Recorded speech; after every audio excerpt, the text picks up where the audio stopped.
All right. Hello, everybody. We're going to be getting started in just a second. I just got to grab a couple of things.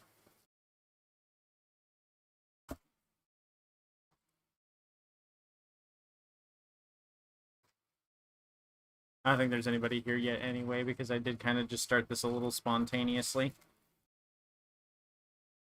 Uh,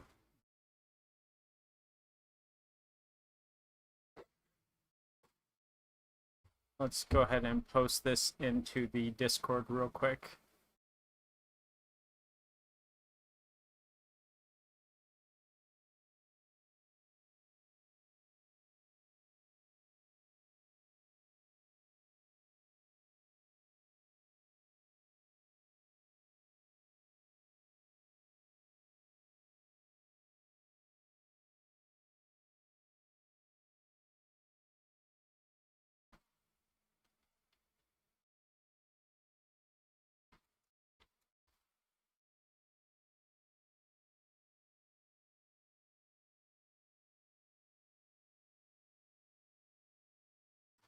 Yep, you are first. I don't think there's anybody else here yet. I did just announce this stream.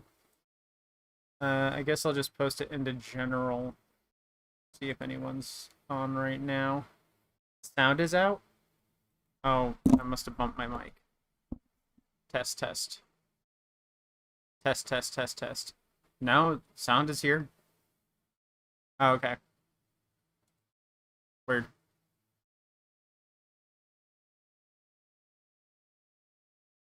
Alright, so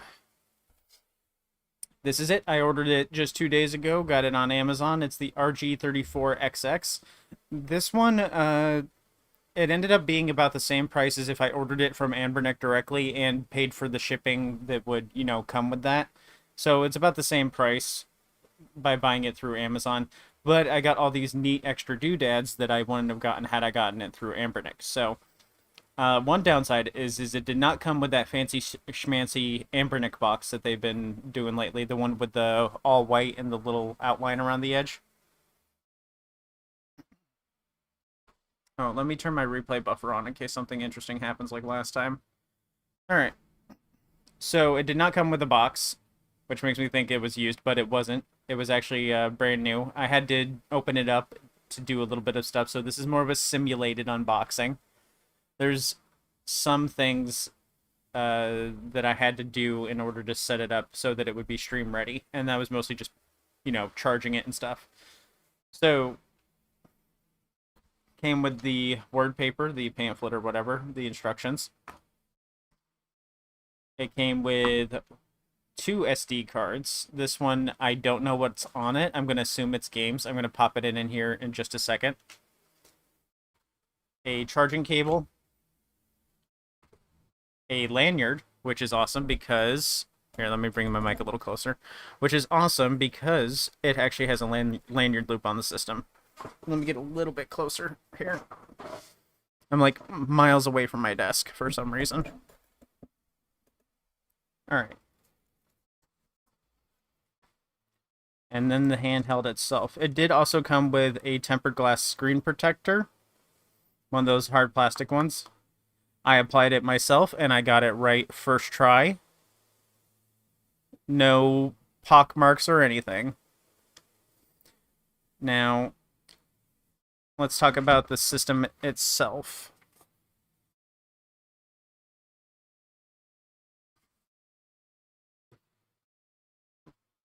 As I said, there is a lanyard loop here on the side so that you can put the lanyard loop in. Well, let's go ahead and do that real quick and see if it's actually large enough to,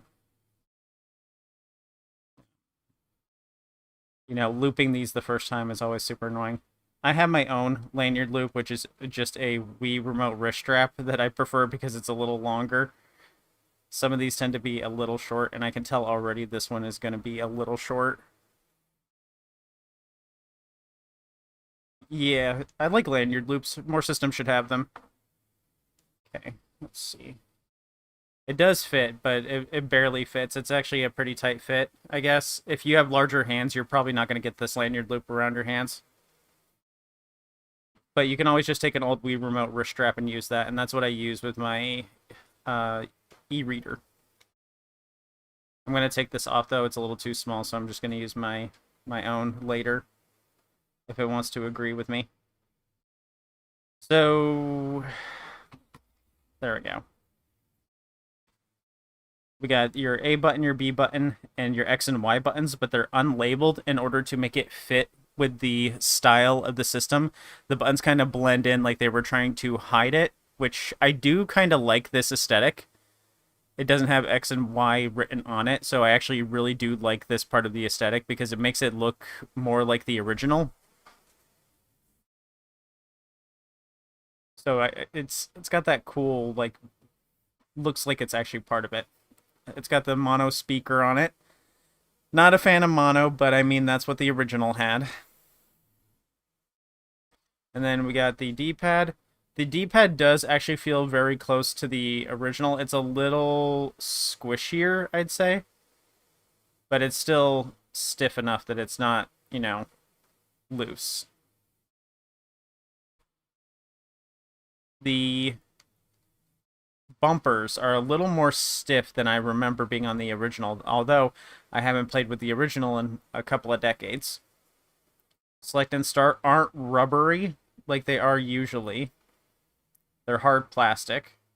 I remember them being rubbery. I might be wrong about that. The volume wheel isn't an actual wheel. Instead, it is a rocker kind of switch where you flip it to one side and then it will snap back.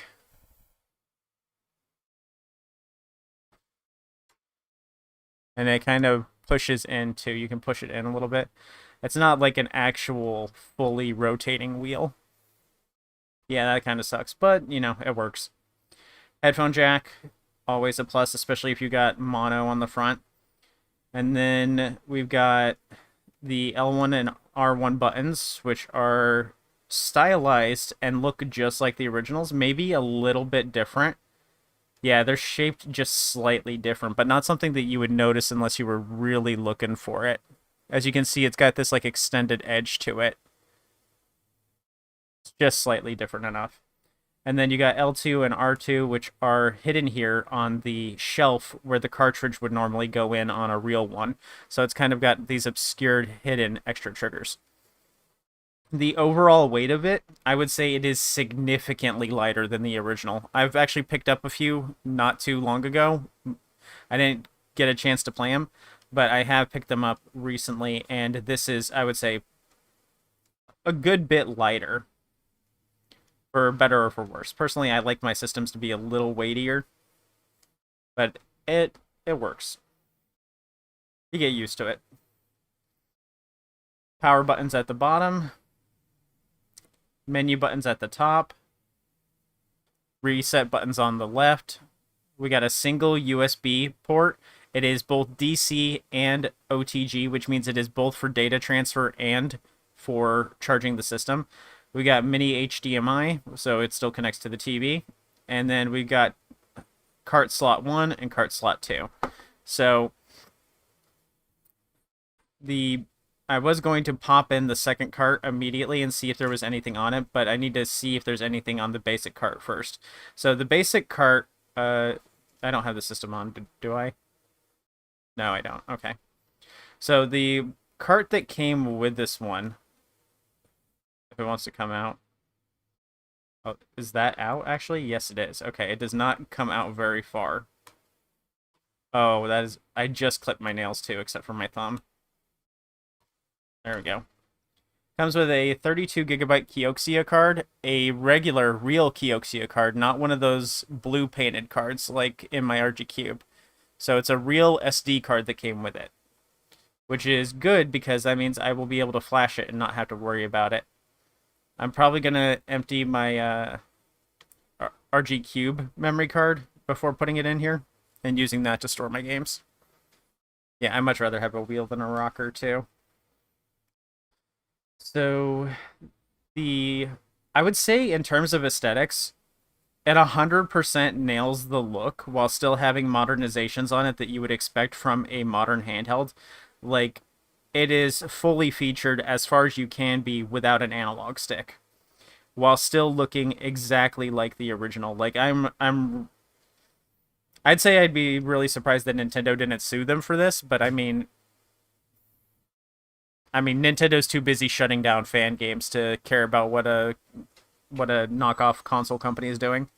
But like even the ridges and stuff like here, there's like an attention to detail. Like someone like really closely, heavily studied a Game Boy Advance when working on this. It is very serious. Like I could show this to someone and they're like, "Oh, cool, you still play a Game Boy Advance?" And then they would do a double take and see these two buttons up here and they'd be like, "Oh, wait, what?" So I think it very much passes for a Game Boy Advance. I like that there is a trap door here. Hopefully that's actually removable. It looks like it is not. It looks like it's... Oh, wait. Maybe there is a gap here. Okay, if it is actually removable, that's cool. That means you can easily swap out the battery if you want to. I do like the look of this, and it is very nostalgic. It reminds me of the Game Boy Advance my grandmother confiscated from me and then never returned. Other than mine was a Glacier one. I chose to get the Indigo one because that is the original one that baby me got. With L2 and R2 being lower than L1 and R1 on the back, is it awkward to rest your fingers on? Actually, no, because my index fingers naturally rest there when I'm holding it. See, it's my fingers naturally rest on the tip there while gripping it. It's actually a little harder to grip the original button placement because the original button placement is so further out. I kind of have to hold it like this. It just reminds me that like, hey, the Game Boy Advance wasn't made for adult hands; it was made for kid hands. I would say that the shoulder buttons don't feel quite right. They feel harder to press than the originals. It feels like they also don't rock right.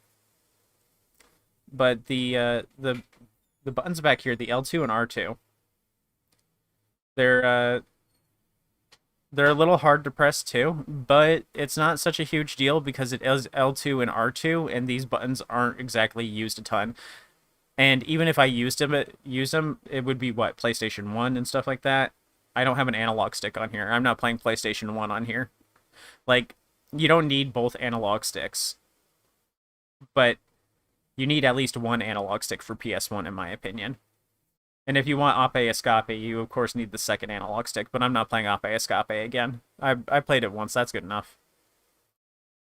But I think if I was going to play PS1, I would probably play it on the Ioneo Pocket Air Mini, where it's got both of these analog sticks right here. I think I would play PS1 on this, especially since it's a 4:3 screen. And this is actually a 3:2 screen. We can see here that the top screen is actually much shorter than the lower screen. So it is a 3:2 screen, which means it is a perfect fit for Game Boy Advance. And the main reason I wanted this because I put off getting this for so long because I was like, oh, you got to get the newest stuff. You got to get the newest stuff and talk about the new stuff. That's what people want to see. And then I was like, why do I keep playing Game Boy Advance on these new handhelds that I'm getting? And it's like, oh, well, maybe I should just get the Game Boy Advance one and play Game Boy Advance games on the Game Boy Advance one because it's made to look like a Game Boy Advance and has Game Boy Advance size screen. And then that way I'm not like stretching the 3:2 out to 4:3, which does look good in some cases. It's just, if this screen has got it already maxed out, I'd rather do it on that. So let's go ahead and turn it on. It's on stock right now. We're going to install MuOS here in a minute. I gotta hold it on. Personally, I never liked the form factor of the Game Boy Advance SP. The whole reason I used the Game Boy Advance SP is because it had a rechargeable battery and I didn't have to ask my parents for batteries. So it was really easy for me to get my parents to get me that one and play with that one. But I always preferred the form factor of the original Game Boy Advance. It was still incredibly portable. I don't know what people were talking about. Like, I was fitting this in my pockets as a kid, as a teenager. So I don't get why, like, it's still plenty pocketable. Oh, cool, you got a brick hammer. I was interested in that, but I don't know if I want to go back to an A133P because the heat problems, especially on a metal device. You got to let me know how well the how well the heat dissipates on the metal shells. But I've always really liked the form factor of the original Game Boy Advance. I prefer it greatly. It's wider. It's made for, like, it wasn't made for adult hands, but it was made for adult hands, if you get what I'm saying. And then it's big, it's chunky, it fits right, it feels comfortable, it's ergonomic without intentionally trying to be so somewhat. It doesn't need cheeks, but it has a place where your fingers naturally rest on the back because of the battery door. So it feels good still. I just love the shape. Quite loud. Although y'all probably can't hear it. Let's see what's in the games. No games in here. It has just the thing installed. Does it have that preview video that these always have?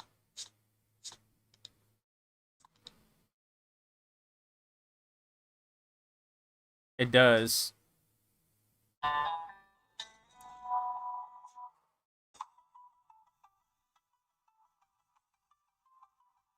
Ooh.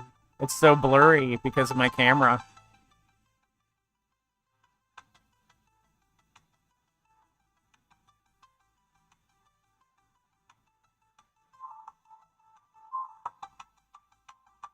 Yep, those are Game Boy Advances. Alright. Okay, let's... how do we go back? Okay, there we go.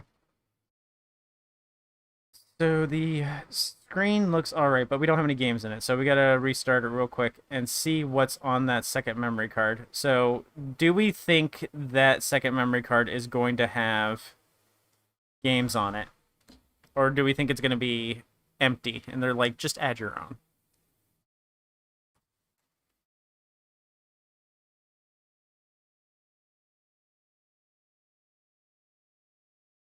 It's a 64 gigabyte card. There could be anything on this. Could be a zip bomb.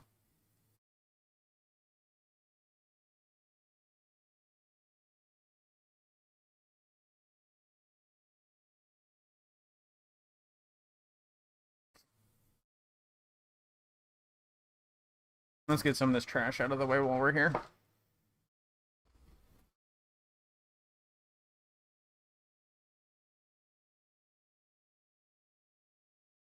What have we got on it? Oh yeah, the charging on this, it's 5-volt charging because it's a Linux Ambernic. But this is one of the later model Ambernic Linux handhelds, so it should have all the bells and whistles like Wi-Fi and all that junk. I remember the ads for this, actually. I remember it being able to do Moonlight and stuff like that. I wonder if it's still able to use Artemis. Although, it's not something I personally care about because 16 by 9 is still going to be small in this. Alright, let's go ahead and RA games, and there we go. There are games on here.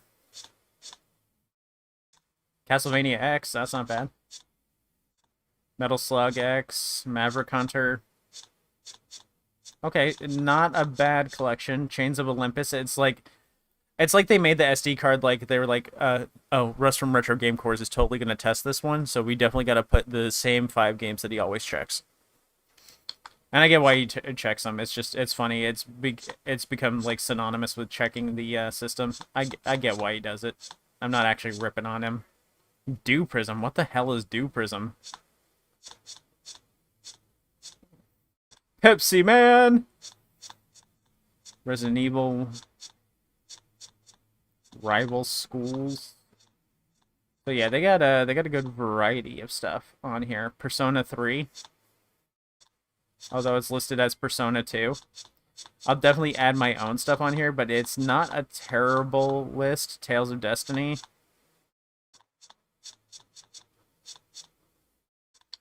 Okay.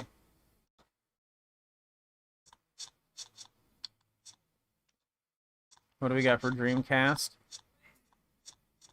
Nothing I'd actually play on Dreamcast. So, it doesn't include Sonic Adventure 2 because we know Sonic Adventure 2 probably wouldn't run.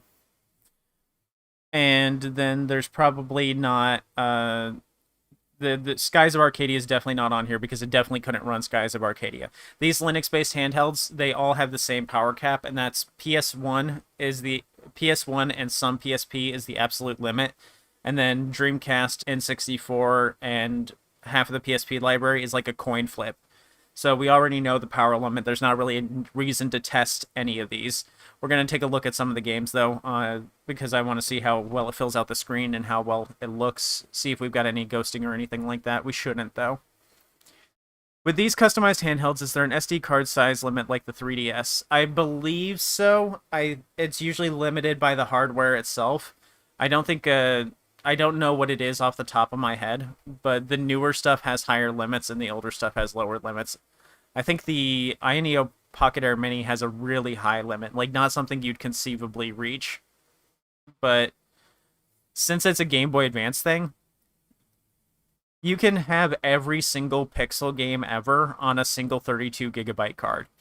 You don't need a super big one. I would say if you got a 128 gigabyte card, that would be perfectly fine because you'd be able to fit like a ton of PS1 games, a ton of PSP, and then every single Pixel game you could ever want. I think you would probably do fine with just 64 gigabytes if you were willing to switch. Yeah, I'd check them, but for the most part, I would say you'd be very safe by like 256 gigabytes is plenty of data, and is well within the reach of what these would be able to play. But it's going to vary depending on which one. For the most part, though, these things are pretty much exactly the same from one to another. All right, let's go to... I'm not concerned about Atari. Where is Game Boy Advance? There's Game Gear. There is no Game Boy Advance on the Game Boy Advance lookalike system. Interesting choice from the person who loaded up this SD card to not put any Game Boy Advance games on the Game Boy Advance shaped system. Okay. There's Wonder Swan. I guess they just couldn't figure out which ones would not get them in trouble with Nintendo. So they didn't even bother. The games room thing, never play your games from the games room. It never works correctly. You want to use RA games as RetroArch. They got me. Yeah, they got me. They were like, "Hey, let's not put any Game Boy Advance games on the Game Boy Advance system." That's fine though. I have my own to add on to it. Yeah, obviously no Pokemon on the GBA clone. Who would want to play Pokemon on it? Who would dare want to play Pokemon on it? This is why I tell everybody on Reddit and stuff like that, you have to find your own ROMs and you have to load your own games because there is no guarantee what is on any of these cards anytime. Like, when I got the RG Cube XX, it had Pokemon games on it. It had Mario. It had all of that stuff. It had Zelda and everything. But on this one, no Pokemon, no Zelda, no Game Boy Advance games in general on the Game Boy Advance clone. You have to bring your own ROMs. You can't trust what they give you. Yeah, I finally went with my instincts and just got the Game Boy Advance shaped one because if I'm just going to play Game Boy Advance all the time, I may as well just play it on the one that looks like a Game Boy Advance, right? It's actually really cool. I first opened it and I got a little teary-eyed because it's like my sweetheart's back in my life. I missed you, baby girl. All right, so let's go ahead and we're gonna set up MooOS, and we are with MooOS set up. We're going to then just bring over some games too. We're gonna use this poopy little card that comes with it. We're gonna keep the Kioxia card in. We're gonna keep the Kioxia card with this because Kioxia is actually a good enough brand. If it's a real Kioxia, it'll last. So let's go ahead and get on with flashing some new firmware. So this is just going to be the chatting time. We can take some look around and mess with the handheld a bit, but for the most part, I'm going to just be flashing firmware over. If you're curious about how to flash firmware, I have a video about it that y'all can check out later. It's pretty much the same everywhere you do it. You just use Balena Etcher. Well, you got to use Windows to wipe the SD card first, and then you use Balena Etcher. to get the CFW on there. After, come on, get out of there. All right. You're not wrong for using Nully. I used MooOS. Each one has positives and drawbacks. MooOS has faster boot up times after the initial boot up time, so it sleeps and powers on faster, and it does have a faster boot up time than Nully, but Nully is much nicer looking. Oh yeah, right, Rufus. I forgot about Rufus. I have that too.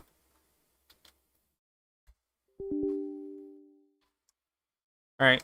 MooOS, it just has a lot of cosmetic features. Like there's skins and stuff you can add for Nully, but the user skins on MooOS are just really nice. There's this one that's themed off of Hoenn Pokemon, and it's really nice looking. It's one of my favorites.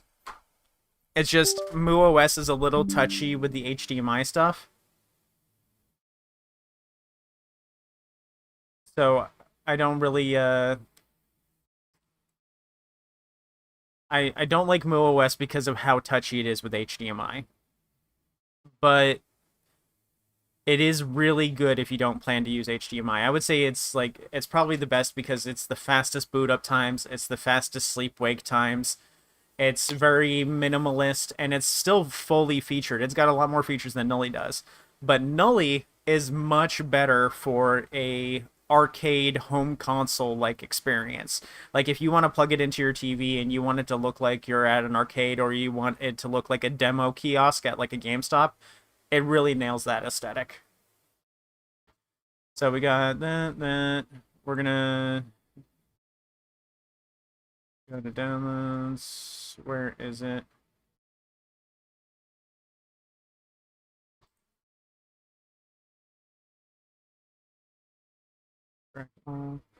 There is some issues with Moo too. It doesn't have a.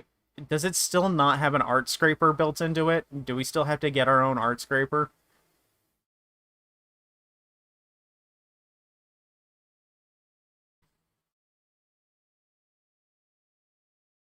AliExpress had the RP6 for 233 shipped, which was less than the MSRP. I think the sale just ended today.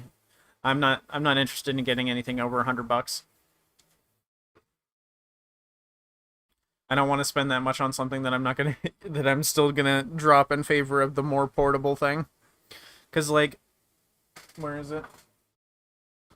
Even though I had the Pocket Air Mini, I still go back to this because it's just so much more portable.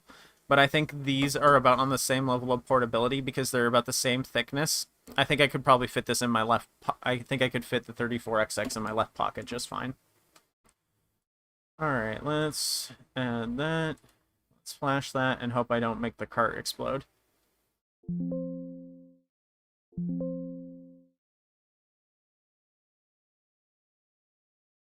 Yeah, portability is the main thing that gets me to play games the most. If it doesn't fit in my pocket, that means it goes into my bag, and if it goes into my bag, that means I forget about it. So I get most of my gaming done when I'm playing on the RG28XX or when I had the when I still have the RG Nano. I use the XU20 V32 quite a bit, and I love that thing so much that I actually gave it to a friend who was thinking about getting into these handhelds, and I gave it to him because I was like, hey, don't bother going and looking for anything. This is a good one. Just take this.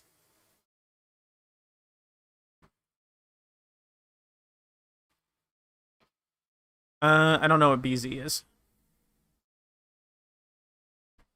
Oh, is that the company that makes those? Okay.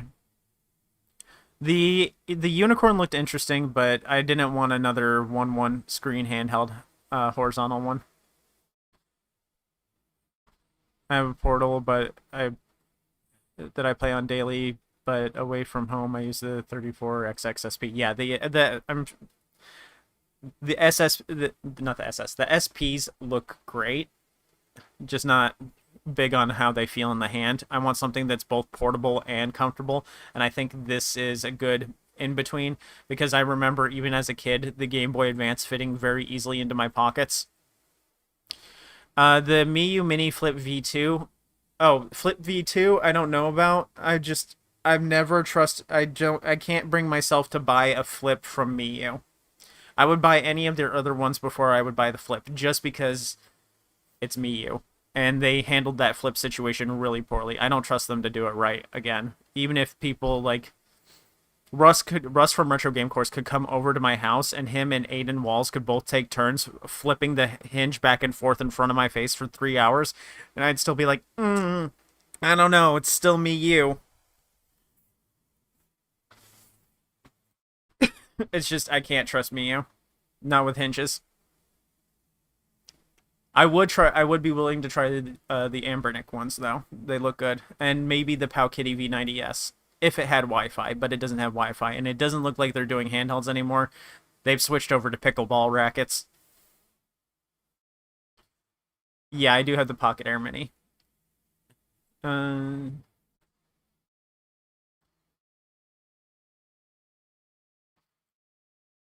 I don't really like using my phone to play stuff. I think maybe if I had the Pocket Taco, I'd probably use my phone more, but eh. The cracks aren't getting worse. They've stayed about the same.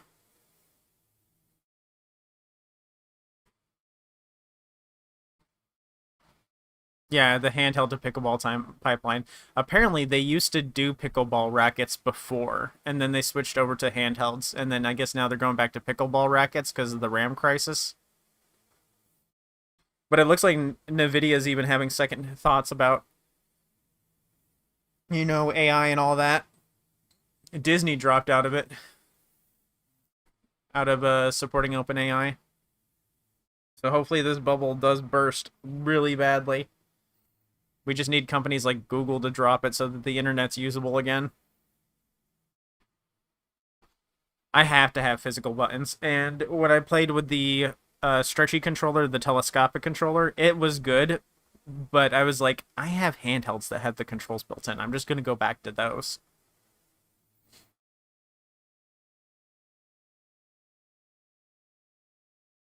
Yeah, the after seeing what like Ambernick has done with their handhelds, and after getting some of them myself, they all feel very durable, and they're a company that I can like easily recommend, except for that barrier to entry that is learning how to set up a Linux handheld.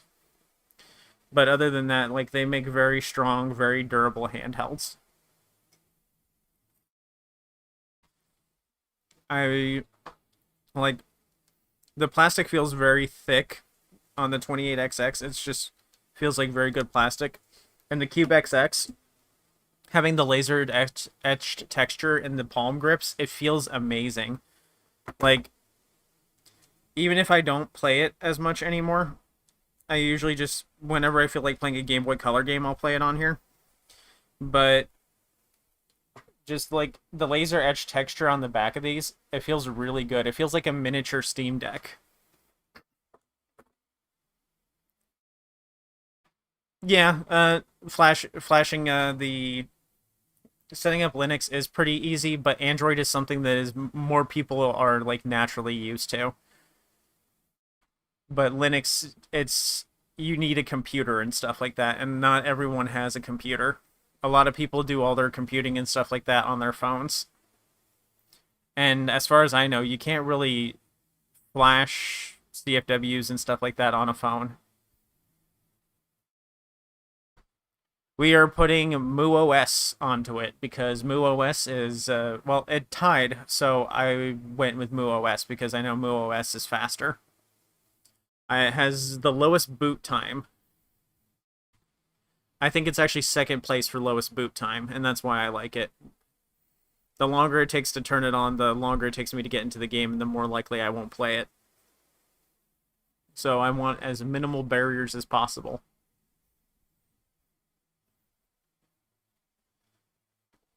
And the other problem with setting up well, I guess setting up an Android handheld. Well, Android handheld is harder to set up, yes, but Linux handheld is also still a pretty big barrier to entry for new people. We got to remember that like most people don't have a PC. Most people are using their phones to do it. And those of them that do have PCs, like we can't assume that they know how to find ROMs or how to flash a CFW. And I mean, the first time I flashed a CFW, it was pretty scary. All the warnings popping up and stuff like that. If I didn't have Rust to say in my ear saying, "Yeah, man, I want to do it," then I probably wouldn't have been able to make it through it. It's scary, and the menu is scary looking too. It's just like plain text.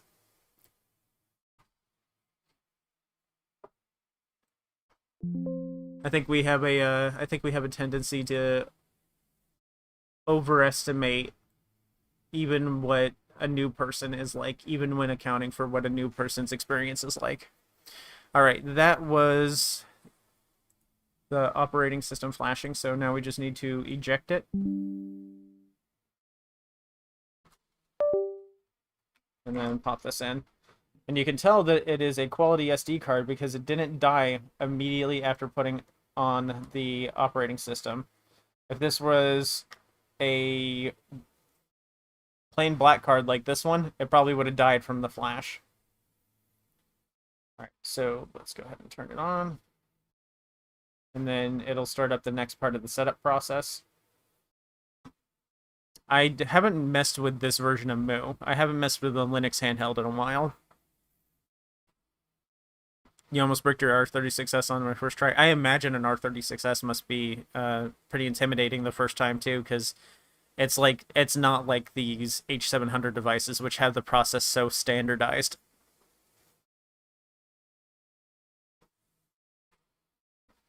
I'm very excited to get to playing with this though. I've already got a bunch of games in mind that I need to get to playing on. Oh, the battery is low. We gotta charge it.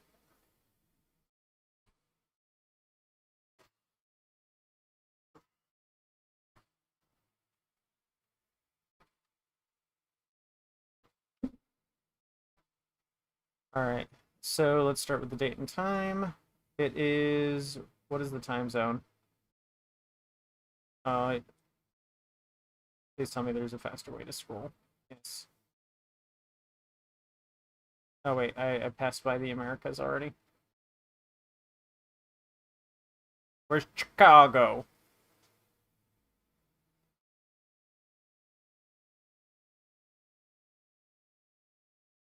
There it is.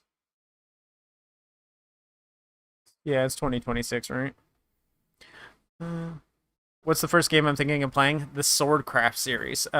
The specifically, so, well, Swordcraft is the specific series, but Summon Night Swordcraft Story, 1, 2, and 3, and then the third one has got a fan translation.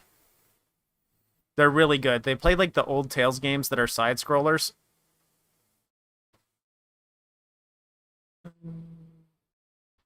Do you know if the CPU on the brick hammer is more powerful than the XX Ambernex? They are around the same power. The H700 and the All-Winner A133P are about similar in power, but the A133P is able to do Android on it. I don't know if H700 can do Android, but the All-Winner can use Android, and I've seen it use Android on devices like the Shoe 20V32 or Magic X's other devices. They all are all winners and use Android. So they're probably a little bit more powerful, but I'd say they're about on the same level of power. Yeah, they're pretty similar. When you're paying for the Trim UI brick, though, you're paying for the aesthetic. You're basically paying for the iPodification of the handheld. It looks like an analog pocket, and that's what you're paying for. Yeah, I thought it was a real GBA at first thought. Yeah, it is. It's really convincing, right? If not for these two little weird buttons up here, it'd pass immediately. So it's 325, and it is 417.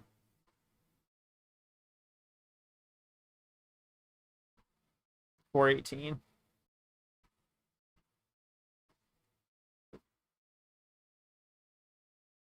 Save with B. Okay. Language. Oh, there's English American. I gotta make sure to choose the right one. If it says petrol at me, I might freak out. Okay. Now we gotta wait for the memes to display.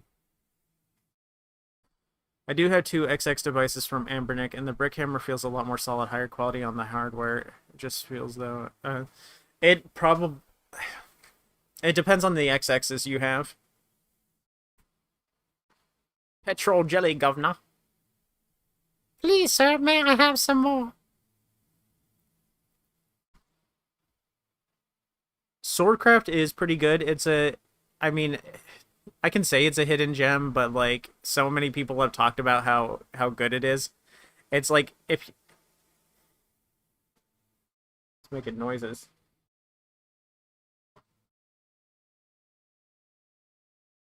Is that Pokemon? Is it playing Pokemon sounds on my Pokemon system handheld device? Uh,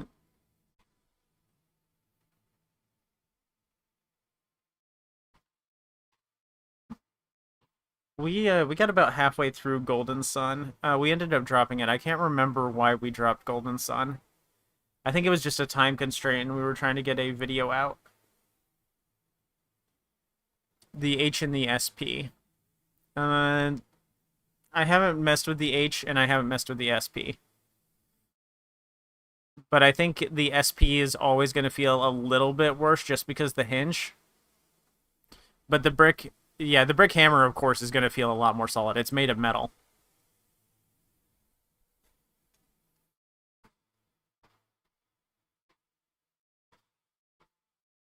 Also, look at how neat and well done I did the screen protector.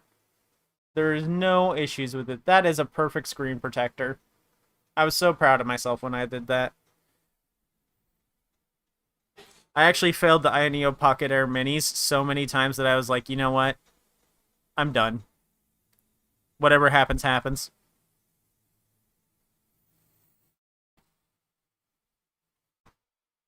The build quality is the plastic feels really good on the Pocket Air Mini. I've said myself that it feels amazing, and then it got the cracks. So, whatever they're doing to their plastic, they should probably stop. Maybe go back to the cheaper stuff.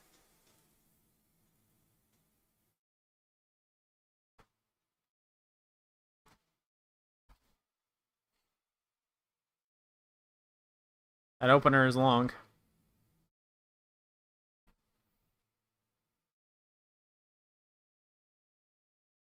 Almost took longer to go through that opener than it did to install it.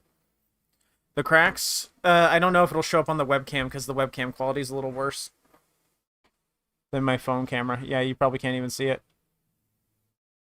Yeah, there's no way you'll be able to see that. Even if I get super close. But it's right here. You can't really see it because of the camera quality. But there's also one here, and here, and here, and here, and here. And then there's one along the bottom here. You might be able to see that one if I tilt it. The camera doesn't want to focus. It's all over the place. It's hairline fractures all over the device, honestly.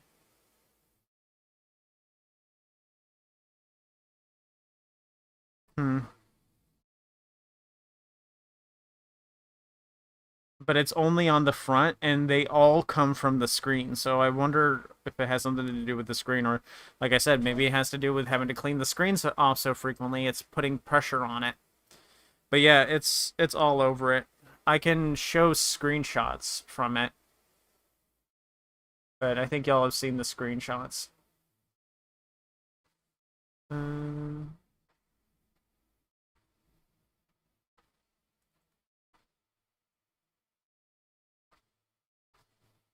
the most noticeable one is the one that is in the stick well.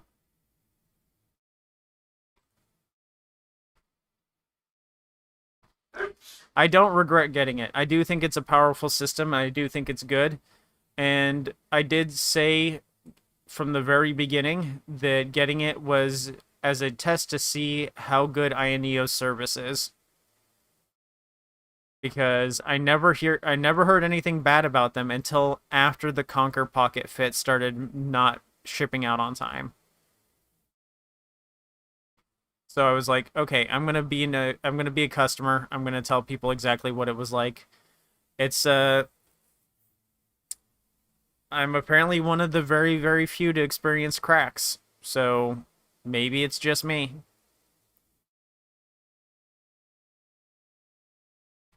There we go. So you can see at the top left one, that's the one that's on the stick well. That crack, it goes all the way from where the light is to the edge of the screen. And then there's one on the right of the D-pad. That one has gotten a little bit bigger, I think. I think it's a little bit more noticeable. And then this one at the bottom left is above the Y button, which isn't super bad. And then there's another one on the stick well there. What isn't shown is the other ones that are at the edge of the screens at the top and bottom. It's still one singular unit, though. It's not coming apart. I emailed them, and I'm waiting on a response to get a replacement shell. If they get me a replacement shell with, like, no questions asked, I won't have anything negative to say about them. Unless that shell cracks again. But I do think it's a powerful system. I do think it's really good. I think the failure rate is incredibly low enough that it might be worth the risk for some people. I don't think there's another device like it on the market, but also Ioneo's pretty terrible to deal with.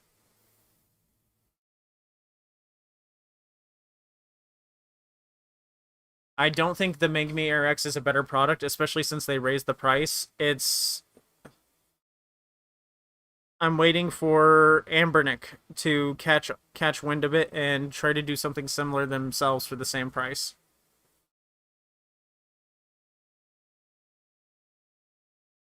Yeah, I've heard a lot of people bought from Acnes. All right, so let's set this stuff up some more. Okay, we got, well, there's no content for me to explore. Collection. Oh yeah. So this is still a Linux Ambernick handheld, of course. So the charge rate is capped at 5 volts.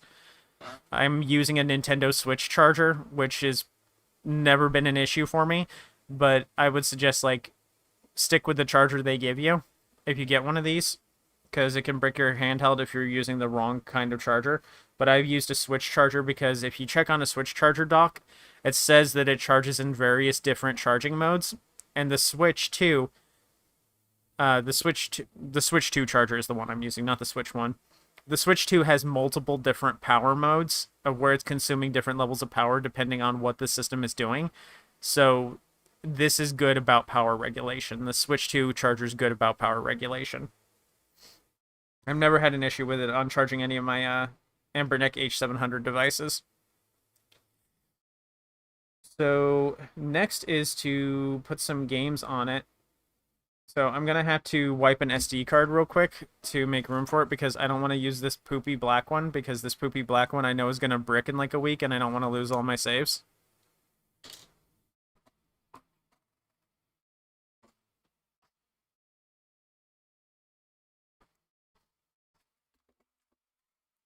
So I'm gonna wipe off one of these cards that I'm not using right now, and then I'm gonna put some Game Boy Advance games on it, and we can take a look at it.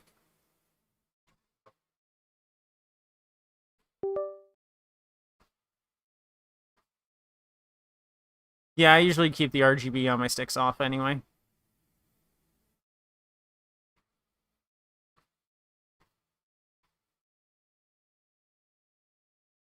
Um, so USB format. Uh,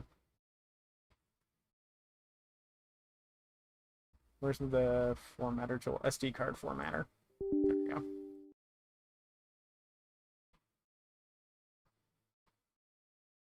Quick format. Format. Yes.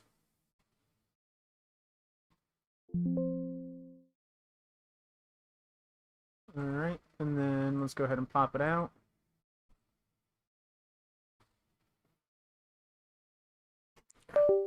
Fighting me on that. Then we gotta turn this off.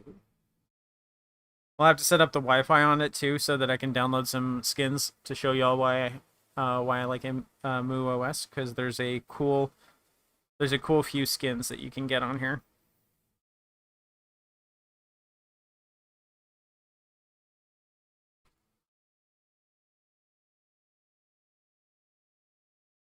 Come on. There it goes. Then we gotta turn it back on so that it sets up the card.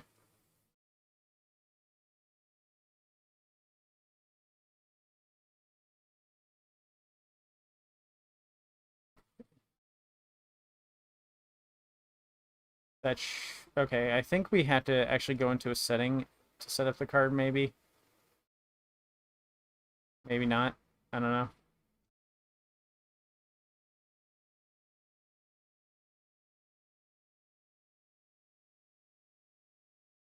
Maybe I'm remembering incorrectly. It's been a minute since I used a Linux handheld.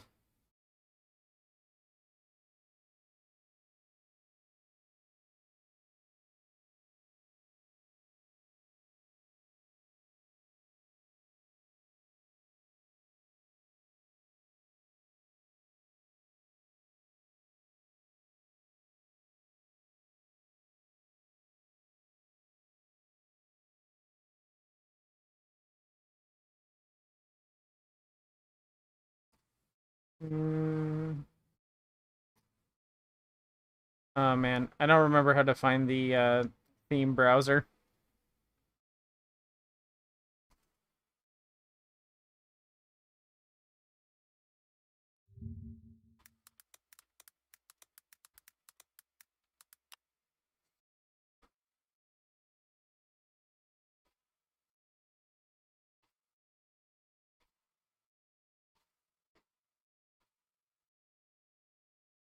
Oh yeah, I think I gotta download them from the website and then do it. Let's see, RG34XX.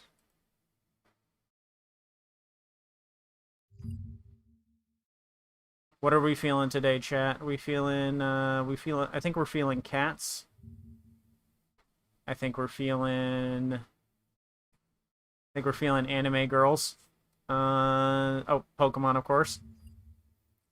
Where's the anime girls? Show me the anime girls. Oh, there's this cool Sonic one. We might try this Sonic one. I don't see any anime girls.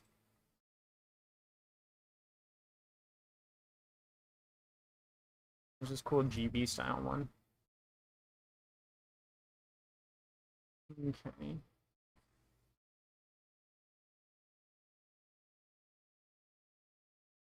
Yeah, I grabbed that one. I grabbed the Hoenn one. Which cat one do we want?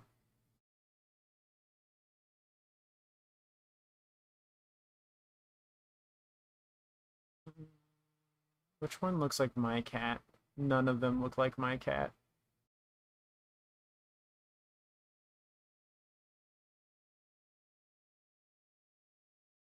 We'll do the pink one, I guess.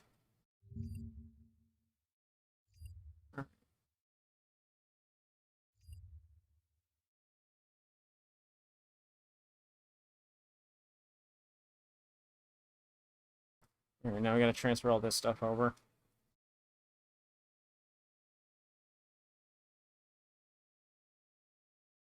It's been a minute since I've had to do MooOS stuff.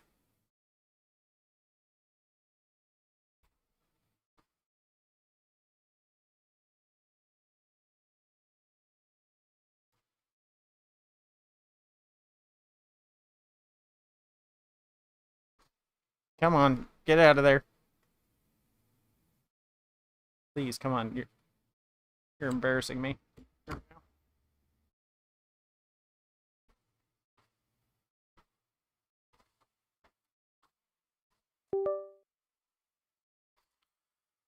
Uh, themes.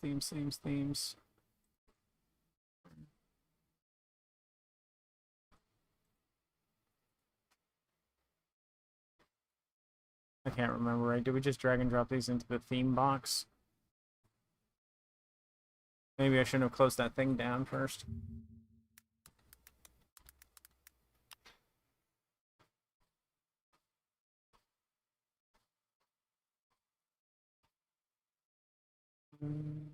Download the theme file. Place it into the archive folder. But not this folder.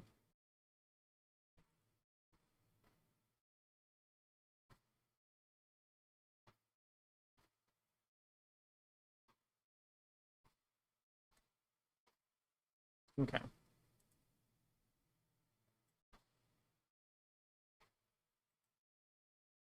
Checked it.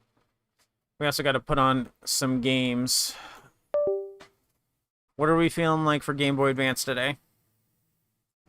Alien Hominid?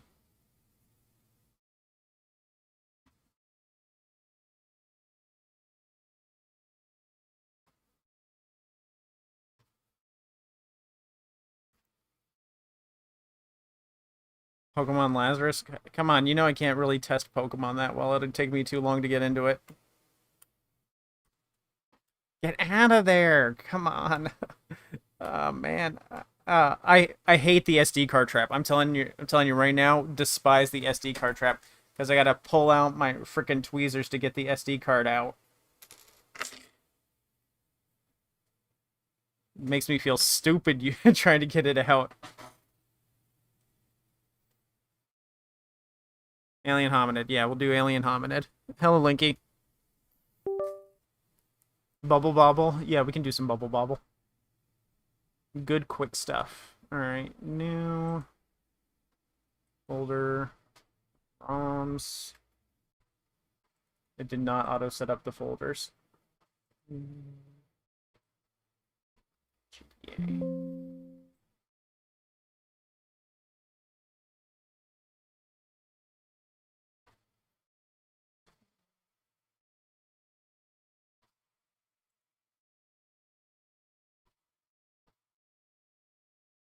Now to remember where I put my games at.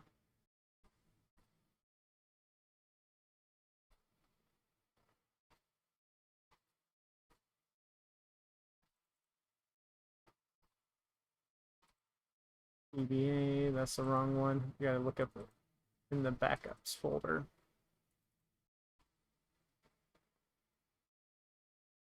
I'm not doing Spider-Man 2. So I don't play licensed games. They always, the majority of them end up terrible.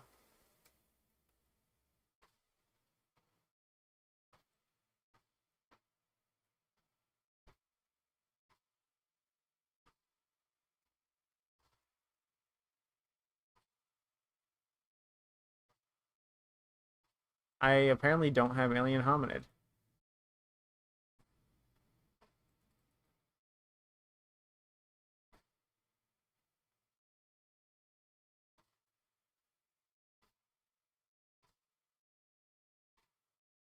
Oh, dang. Where can I find Alien Hominid at this time of day?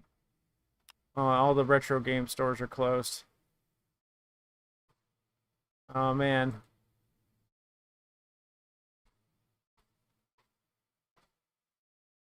Don't they know I'm important and busy and I have to get my Alien Hominid in?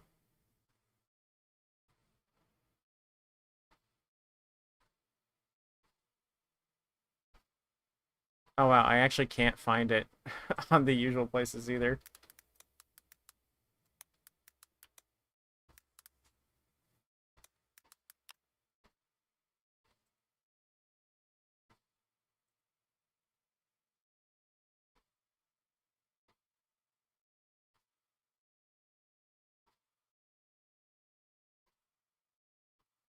Oh, do I have Good Boy Galaxy in this folder or is it in a different folder?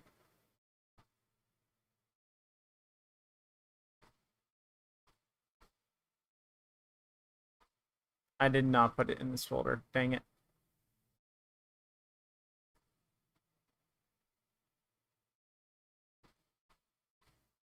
Medal of Honor's $200. Tell me it's expensive because no one bought it.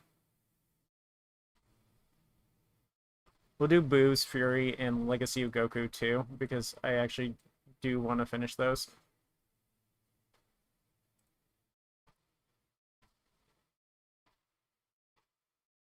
Digimon Racing.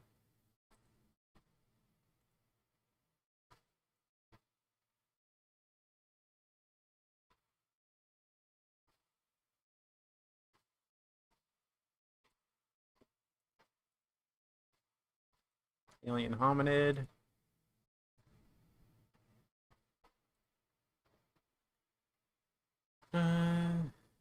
Oh, isn't Alien Hominid that expensive? Yeah, I could see that. It's worth it though.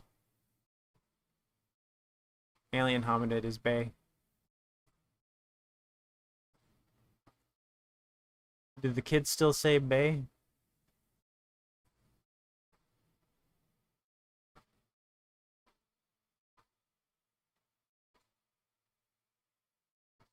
Mm, I'll worry about putting other stuff on there now. This is fine for now. I'll worry about adding my games list later. I'll stay up all night setting that up. They say peak now. I don't think they say peak anymore. Wait. Okay, it did eject. It just didn't make a noise. I don't think the kids say peak.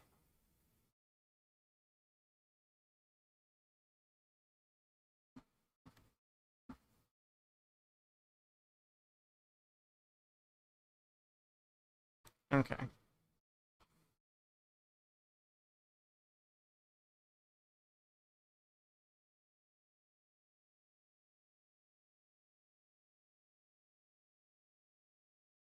You're allowed to turn on. Come on.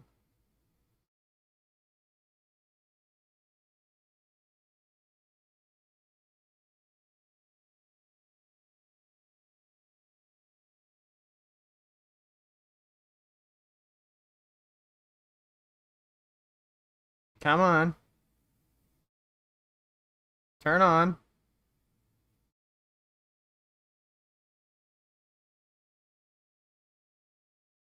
Did I kill the battery already?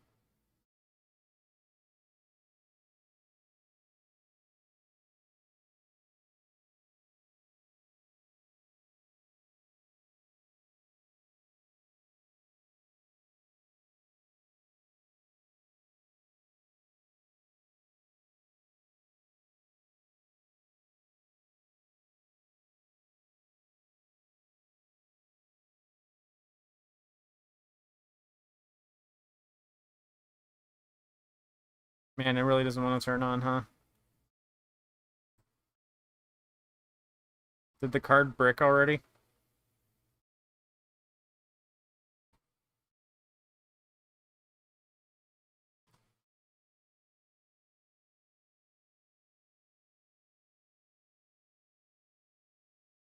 It might just be dead. It might just be that the battery's dead.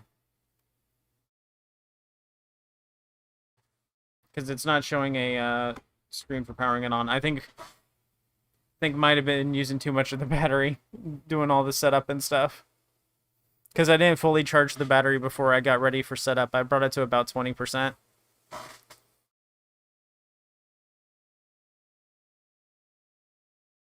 It's not bricked. At the absolute worst case scenario, the MuOS is just it was a bad install or something.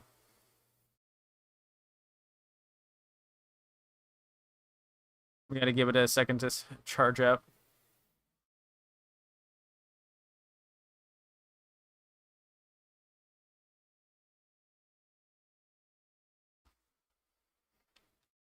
It might not have even fully powered off when I press the power button.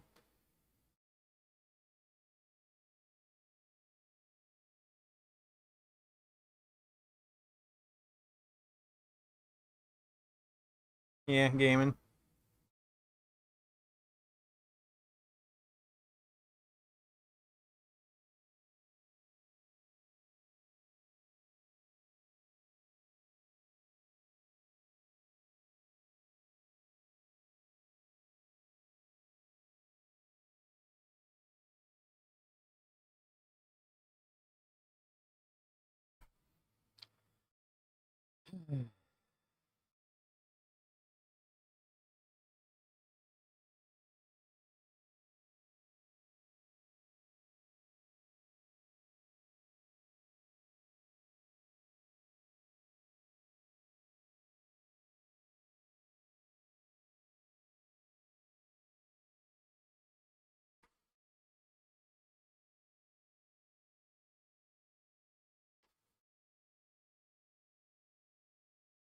It's a little warm, but it's not like overheated warm or anything.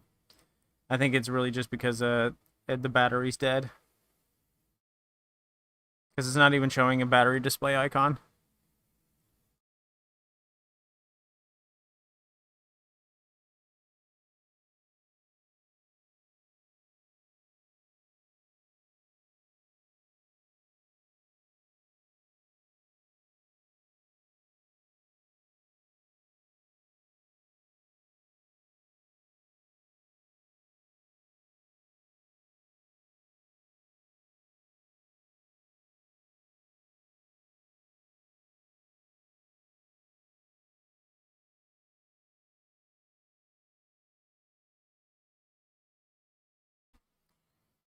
Alright.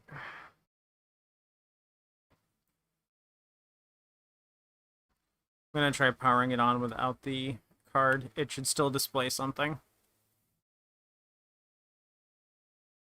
Yeah, the V10 is interesting. I like to have Wi-Fi features and Bluetooth on my stuff, though. And the V10 doesn't have that stuff.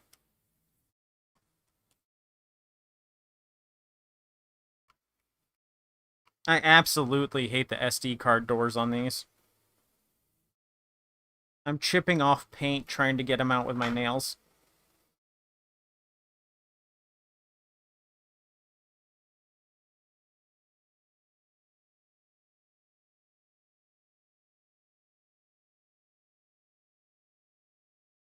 Yes, an SD card can block a device's ability to boot if if the install is bad or if it's corrupted.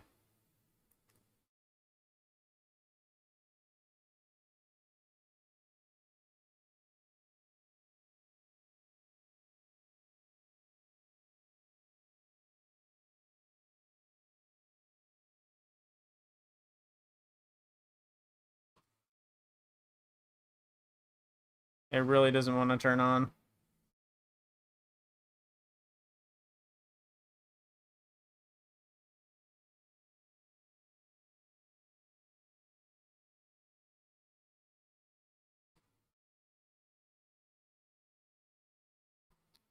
Yeah, I wonder if the battery's just really so low that it can't power on because it was in the red. And the power light does come on.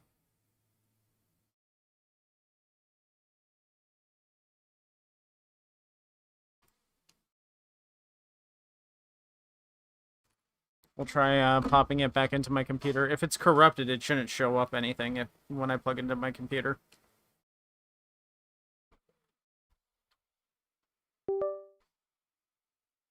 Nope, the files are fine. The system's just being a little silly.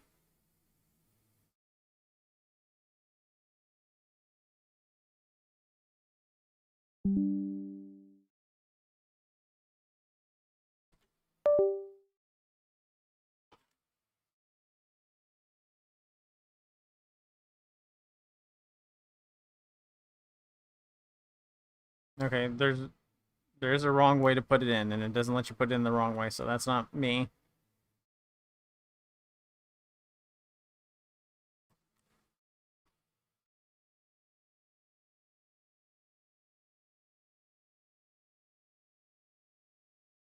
Could be that the second SD card is not set up in a way that it recognizes, so it's... God damn it, I hate this. Could be that the second SD card is set up in a way that it doesn't recognize, so that's preventing it from turning on.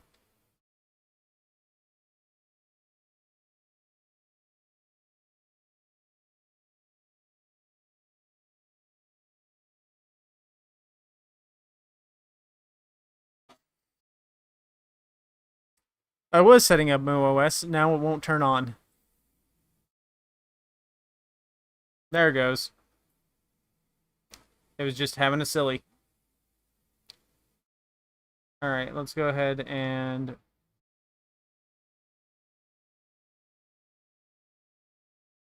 check out some of the themes that I put on it.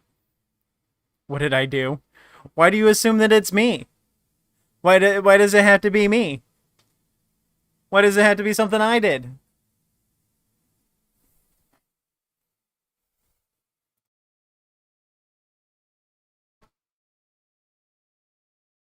Yeah, it's in the middle of charging. I think that's what the problem was, is that there wasn't enough battery. Actually, I think it was just having a slow time to boot because it was having new things in the card and it was trying to read what they were. Or I didn't power it off correctly. That's also possible.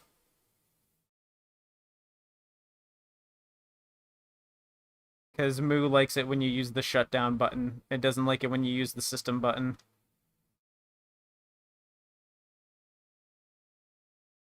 Interface, I think. Is that where it is? No. Color options? No. I'll find the themes eventually.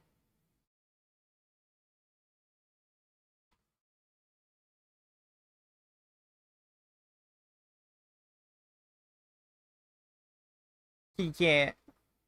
Oh, it is not made for this screen. It does not fit the full 3-2. I picked the I picked the one for 3-2.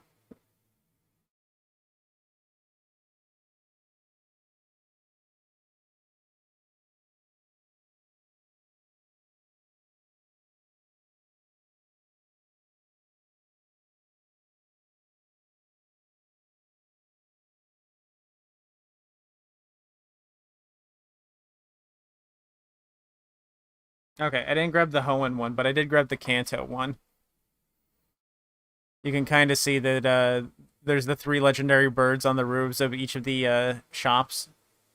And then the shops are the various different aspects of the menu. So if you, I feel like this is probably the ultimate.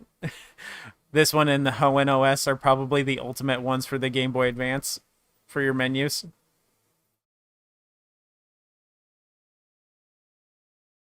Then I grabbed another one. What was the other one? This Sonic one looked nice.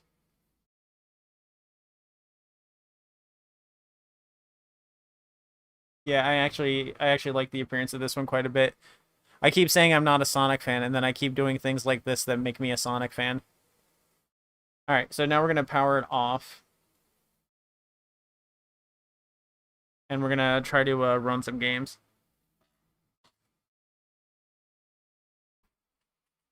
Is it gonna shut down?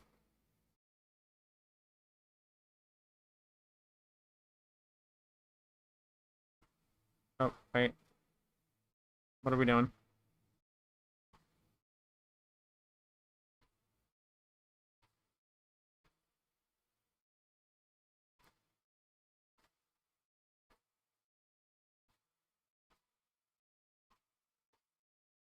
Okay, it's charging. We're gonna go ahead and pop in this other SD card. It's got just a couple Game Boy Advance games on it. Did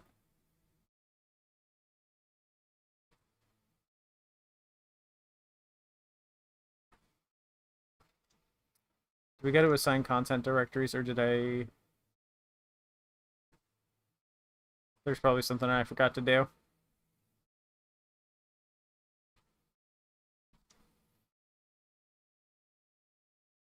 Oops. Yeah, okay. I gotta look up something real quick. This is a Sonic theme. It's called like I think it's called Sonic Horizontal.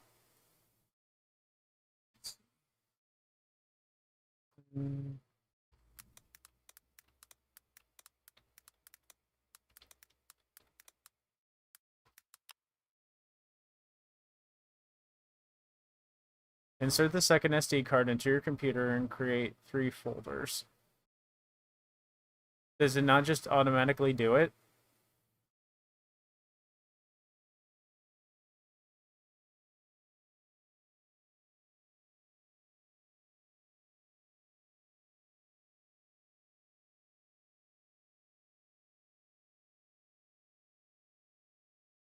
I swore there was a button or something that you had to press to set up the second SD card.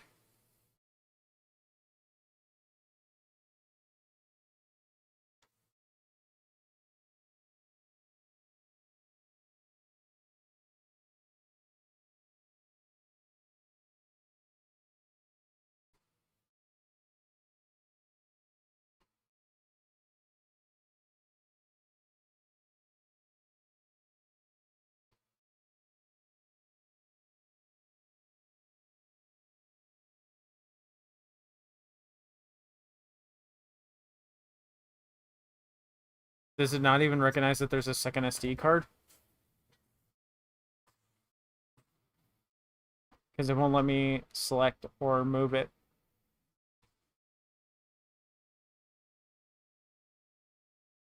Should also... What's the, how do we lower the brightness?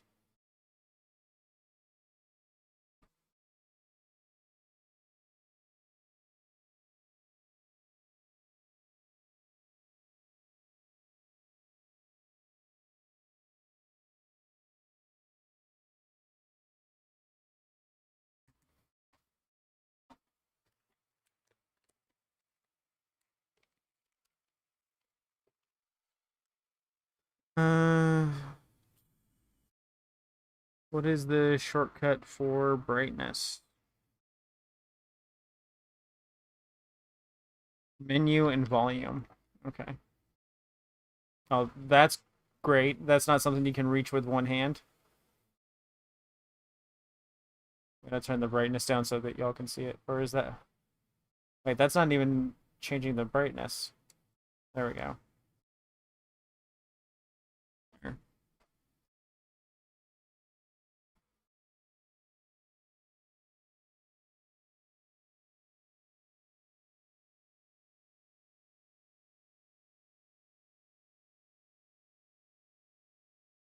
Yeah, it's not letting me choose the second SD card. So it doesn't, it's not even recognizing that there's a second SD card in there.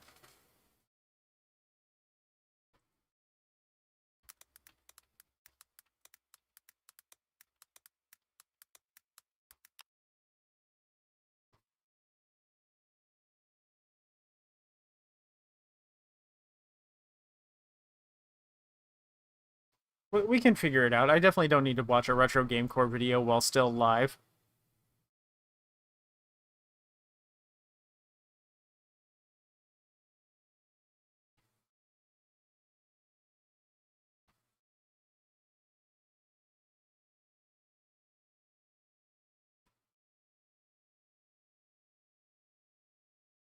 Let's try reformatting the SD card to exFAT and make sure that's not the issue. I was pretty sure it said that it was on exFAT.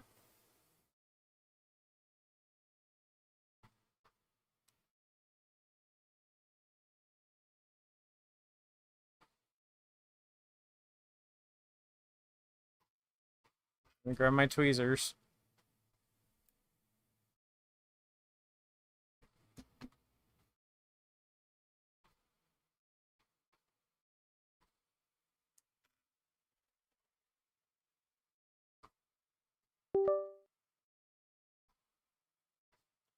It typically is plug and play.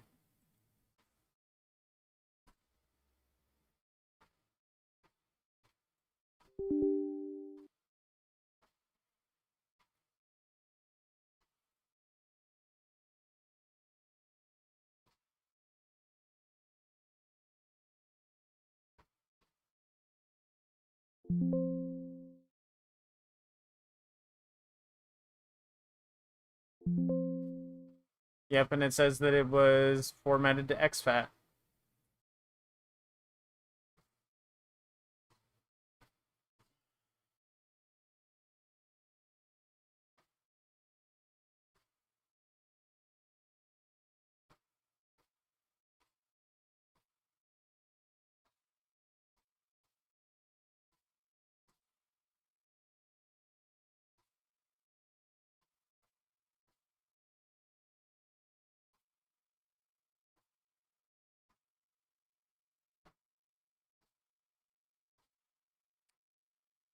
Let's try plugging it in again.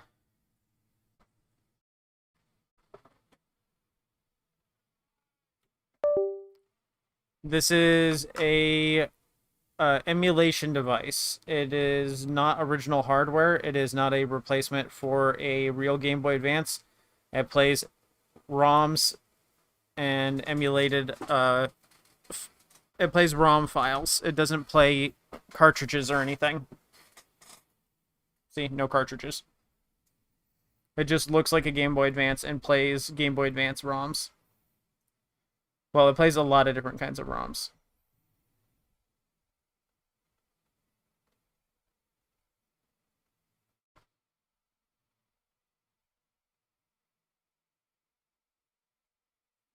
I just realized my microphone's being overly sensitive. There. It is very cool looking. I love it. Doing that thing. There we go.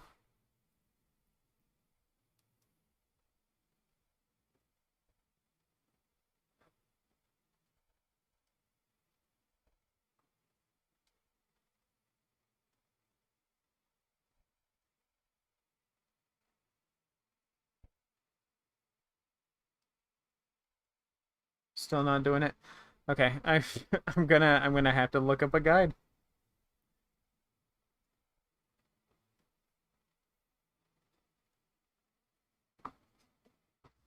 Yeah, it looks just like it. It feels very similar to it too, although it's a little lighter.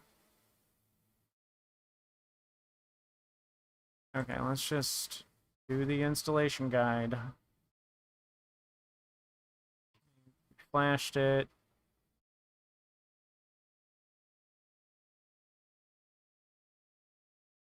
Okay, but there's no mention of the second SD card. Okay.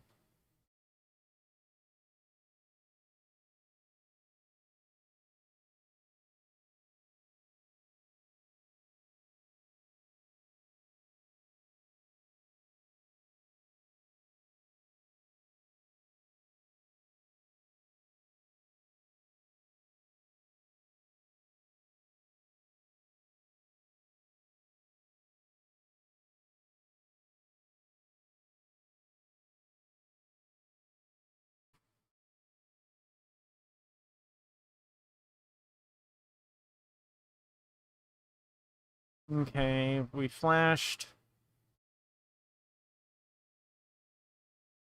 Second SD card setup. Okay, connect your second SD micro SD to your PC. Open your formatting tool of choice. Format into the exFAT format. Once formatted, create a ROMs folder. So I manually have to create the folder. That doesn't sound right.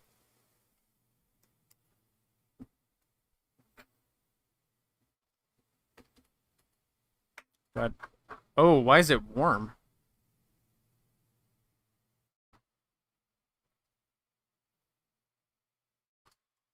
Oh, probably because I just recently formatted it.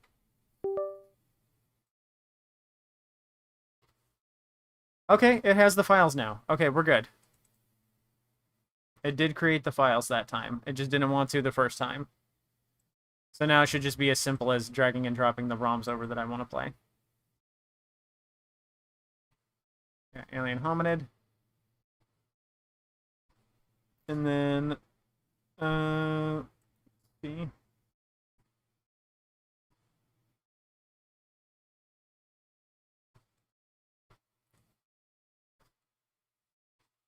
All right, last chance. Recommend me something while I have it open.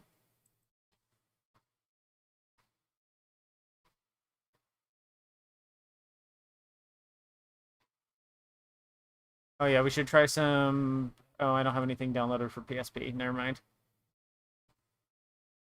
I was gonna say we should try out some other stuff too.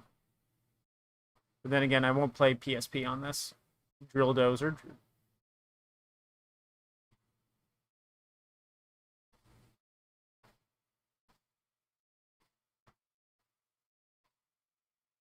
Oh, Castlevania, Circle of the Moon, and Harmony of Despair would also be good ones. Those ones look a little small on the Game Boy Advance, on the original. Let's do Bubble Bobble. Bubble Booble. PQRSTU. I do not have Bubble Bobble. Um, Klonoa. Yeah, we can do Klonoa. Klonoa's fast enough. Now we also have Dragon Ball, Boost Fury, and Legacy of Goku too.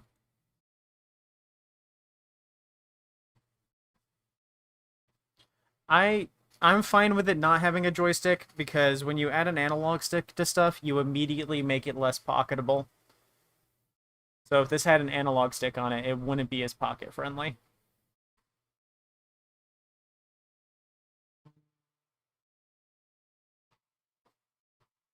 Where is Klonoa? I should also add Final Fantasy 6 while I'm here because I wanted to play 6 and 5. And I never got around to playing those. And Tactics Advance, of course.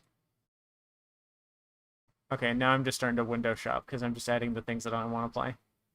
Where is... Oh, well, Game & Watch Gallery, of course. That's a quick, easy one to test.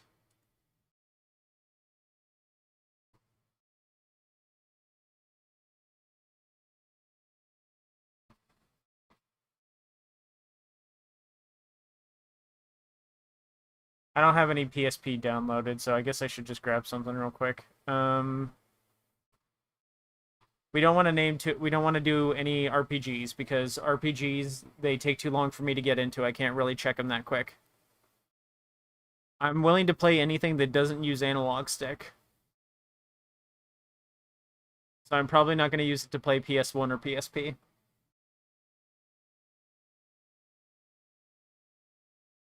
Um, oh yeah, I was still looking for Klonoa on Game Boy Advance.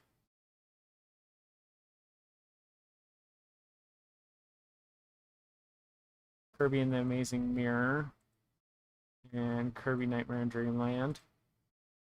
Started playing those again.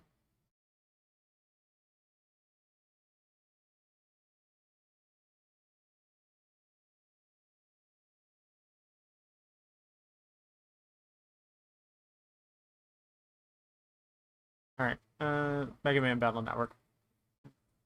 I'll play that later. Oh, these are actually just in the ROMs folder. I pasted these straight and not into the Game Boy Advance ones. So let's make a Game Boy Advance folder, GBA. Rename that correctly.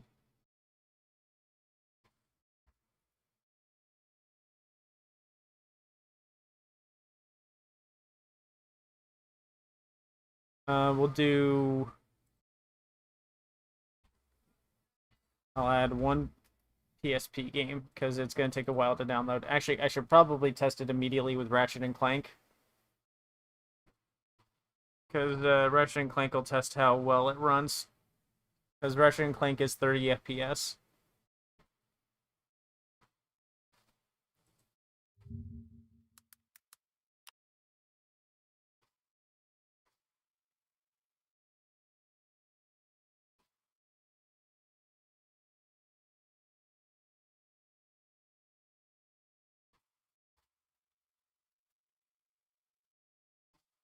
I already have Size Matters downloaded, so there we go.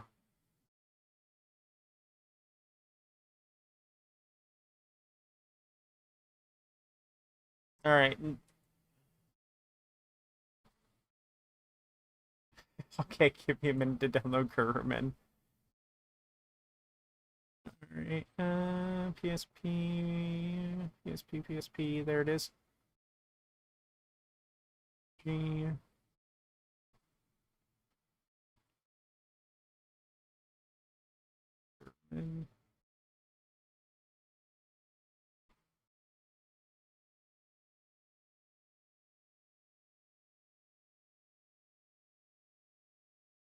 We went with MooOS.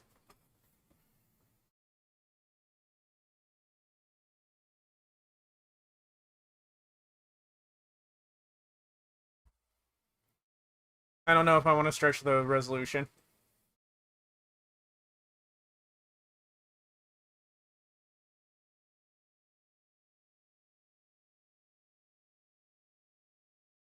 I think that would probably bug me.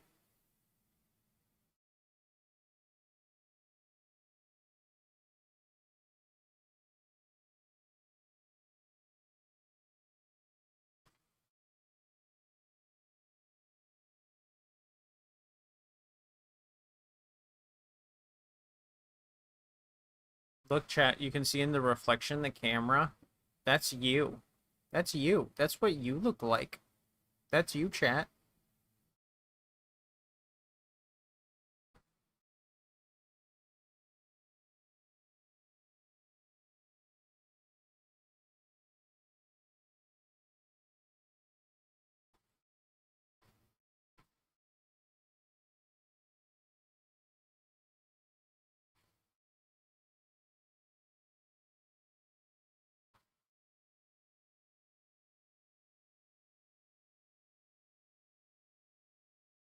No, you're inside the camera. You're inside it.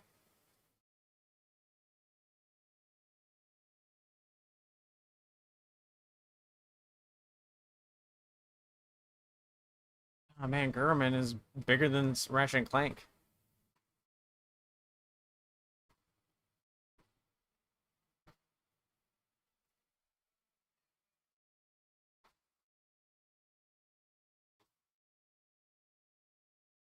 Hopefully I don't have to do any more messing with stuff and it just recognizes the folders immediately.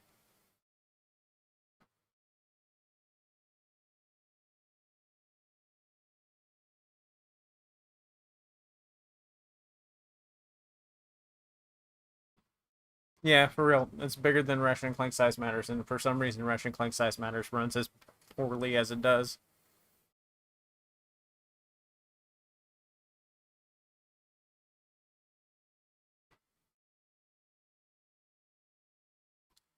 Alright, that is it. Let's exit those.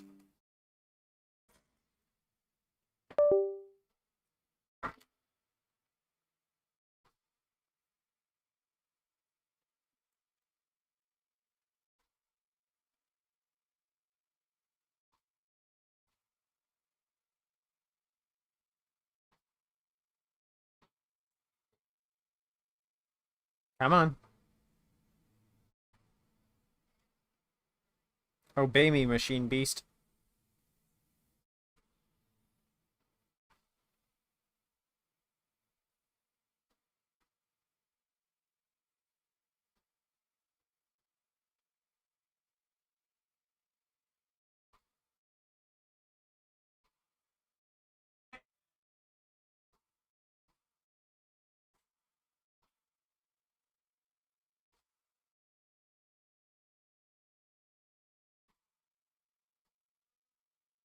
Yeah, this is the color that my original Game Boy Advance was, so I wanted to pick the same color.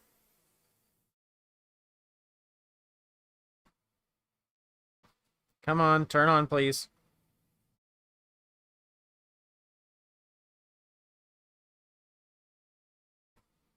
Does it...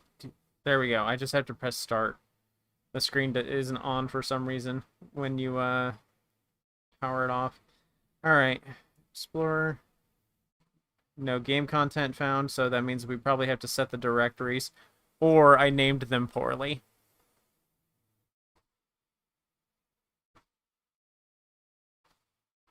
Yippee, more work.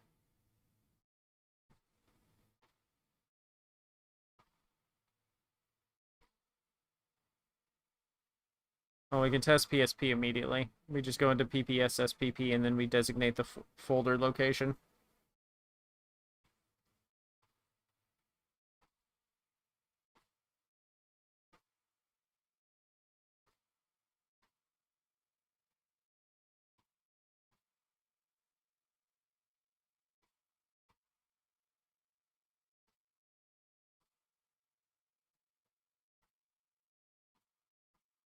Or maybe not.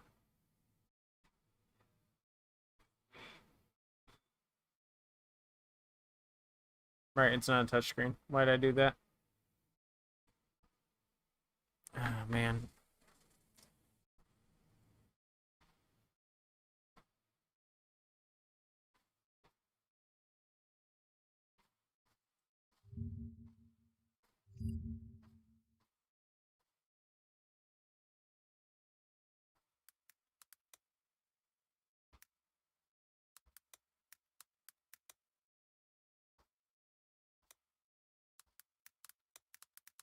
Gonna close that guide down.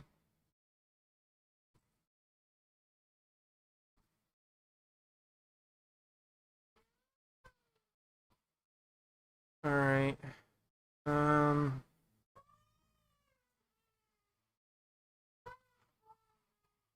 Let's see, format, create folders, add whatever ROMs you want to the micro SD card. Safely eject the card with your handheld off. Insert the micro SD card. Turn on the handheld and wait until it's finished booting. Configuration and then storage. Configuration, storage. Oh, here we go.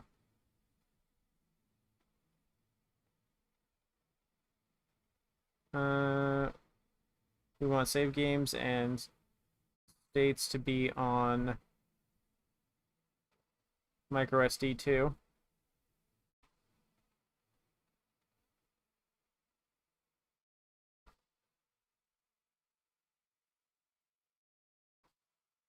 Failed to create. Can't create directory. Why not? You want to tell me why you can't do it?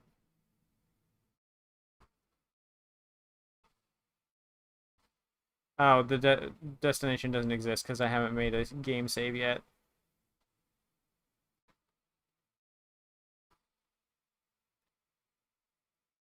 Where's...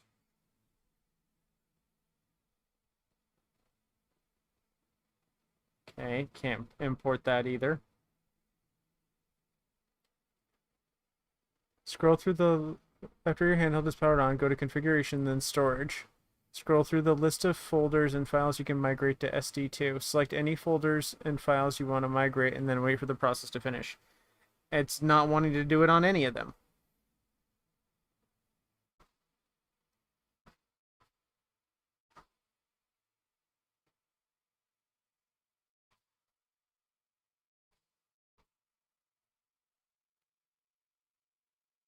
Okay. Yay, new problems. OS doesn't migrate to SD2. I don't think I'll use Portmaster because I would rather just play on my PC.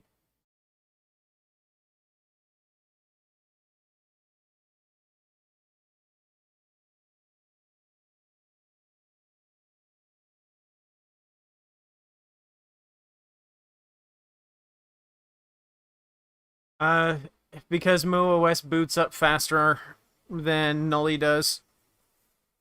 And if it's going to be a portable system, I want it to boot up faster.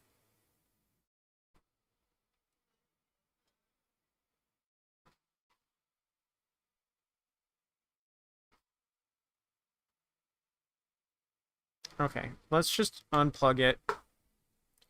Turn it off.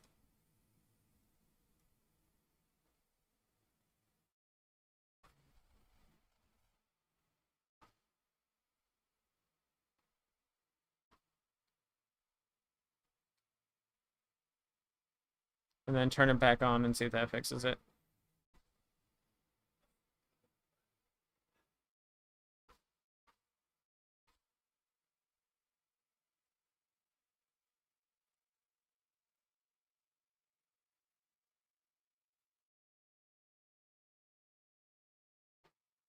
I don't know, though. MooOS is getting to be a real pain in the fuzzy butt cheeks. Well, that appears to have been a full off this time, because now it's making sound, and it wasn't making sound before. Yep, it worked that time. It just wasn't fully turning off because the charger was in. Man, MooOS is so weird at shit sometimes.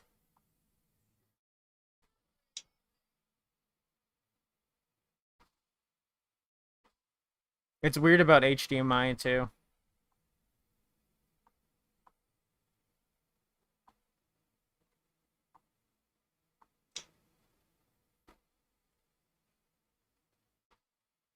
The difference is about 10 seconds. Nully takes about 10 seconds longer than MooOS does to boot into. So it's not incredibly noticeable.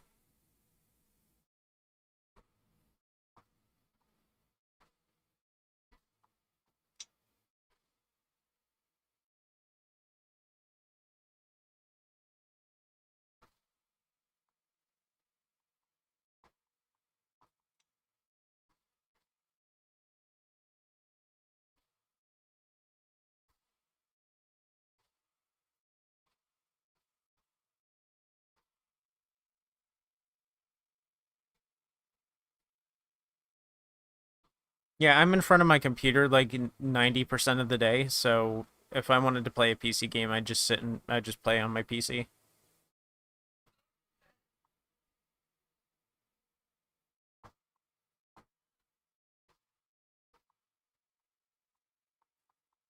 I think that's everything in the game should show up now. Well, there's Game Boy Advance and there's PSP. They don't have icons for them for some reason. So let's just go straight into Ratchet and Clank Size Matters because that's the one that I think will not run so well.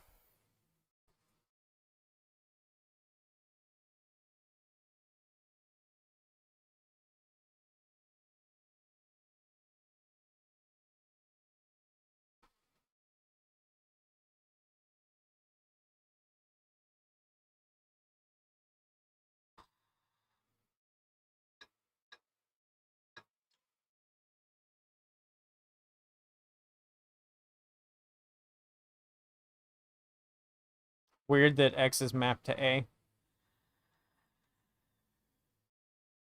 I would think it would be on B since it's the bottom button. The speakers are rough, y'all, I'll tell you. I don't know why I'm wearing my headphones.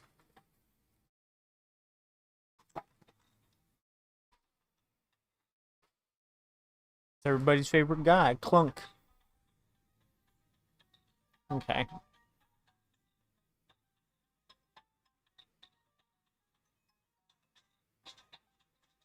Yeah, I can already tell the frame rate's a little low.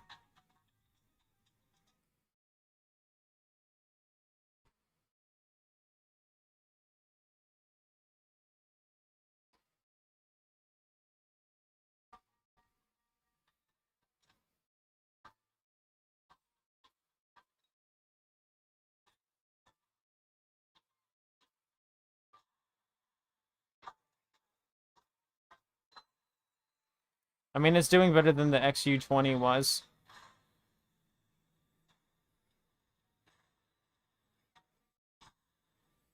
It probably wouldn't run well at the later points, but it is definitely doing better than the XU20 was. No, I will just simply jump over it because the developers didn't think I could do that.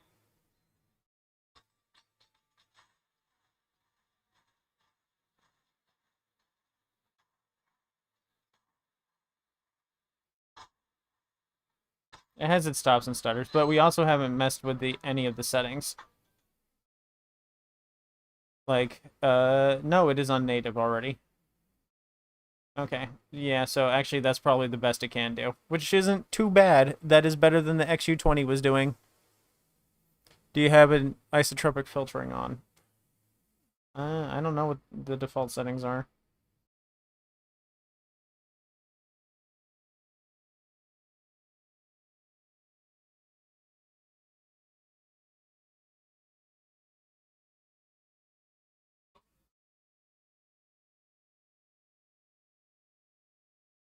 There's an anisotropic filtering. Is that what you meant?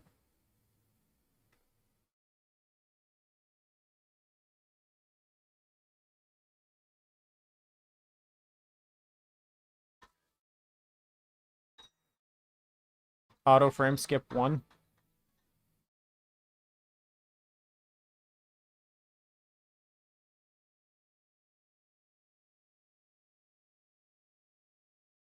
I mean, like, I like to play without frame skipping on, if possible, but, I mean, I guess I can't handle it.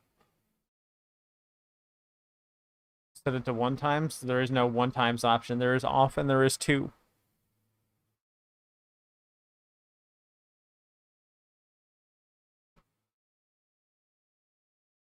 Oh, sometimes they set it to 16 by default. Okay. Let's also turn on the FPS counter and the game speed.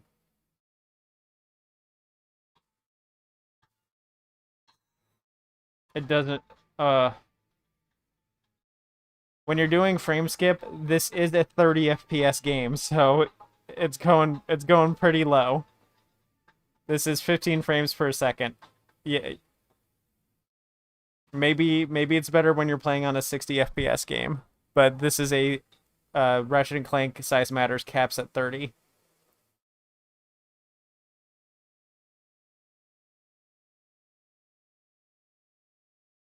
There we go. We're back up to 30.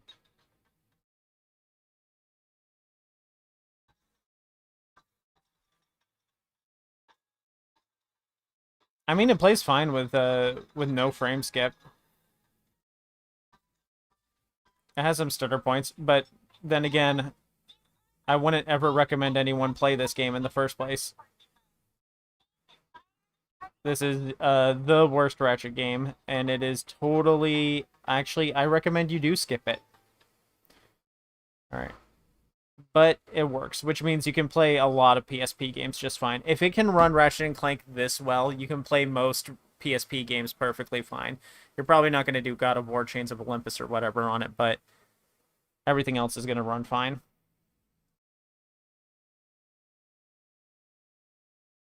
Especially if you're doing like your RPGs and stuff like that.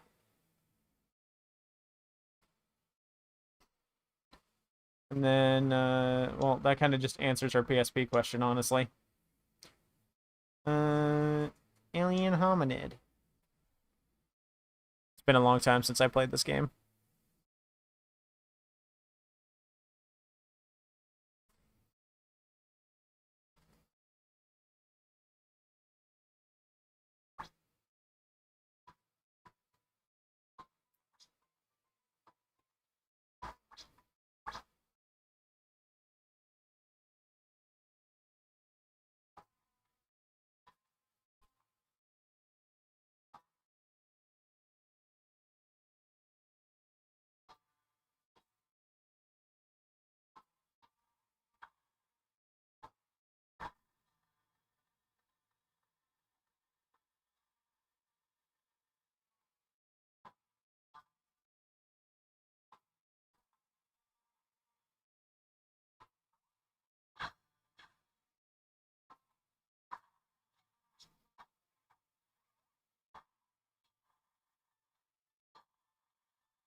I mean, the diagonals aren't too bad.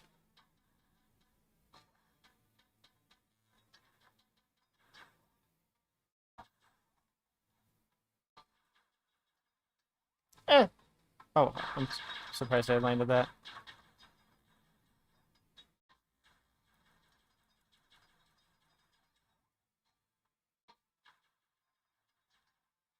Oh, I did not time that one well.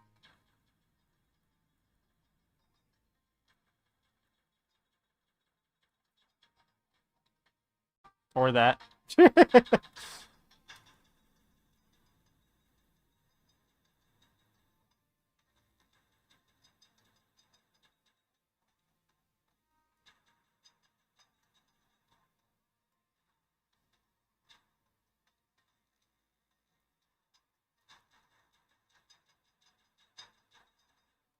I win.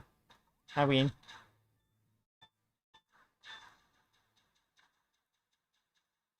Can you imagine being a stinky human?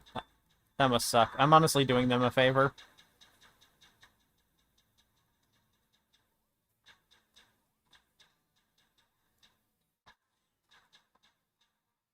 Alright, it works. Noise compression is on. Noise suppression, cancellation, all that stuff is on, so it's not coming across. Uh, how do we get out of here? How do we how do we exit? Is it menu?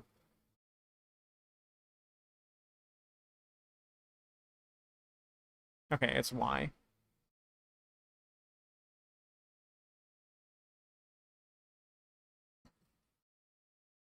I wanted to check out Circle of the Moon because Circle of the Moon has small sprites.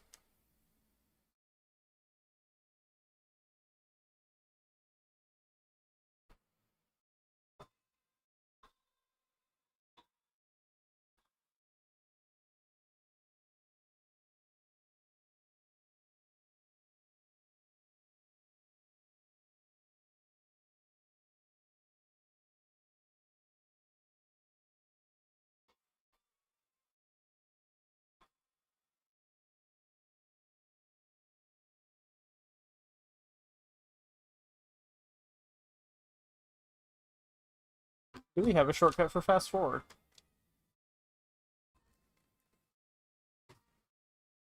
Menu and R2.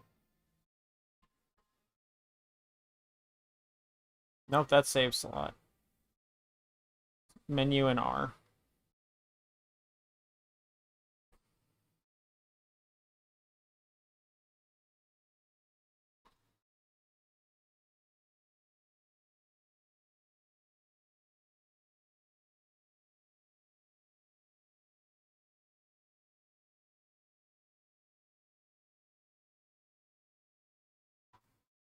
Yapping.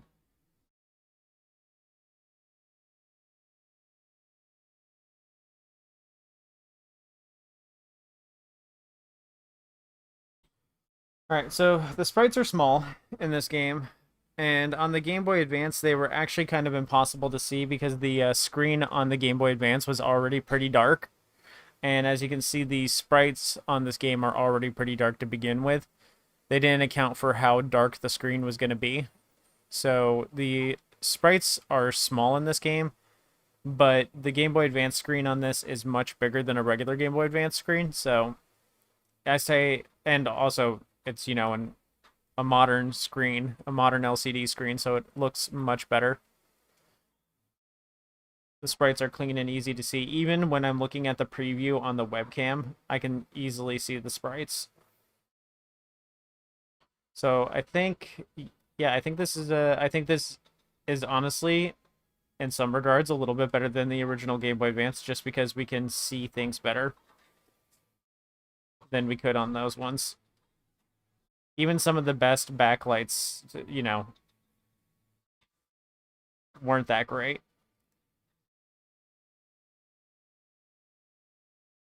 And of course, the backlights weren't on the good Game Boy Advance. This one, the wide boy. But yeah, I can easily see the small sprites and what I'm doing, where I'm going, no problem.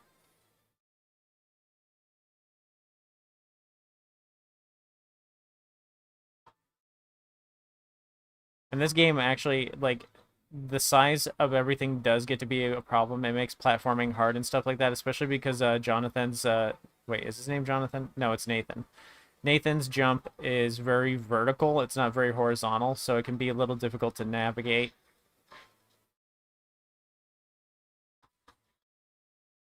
So that the screen is very clear and easy to see is great.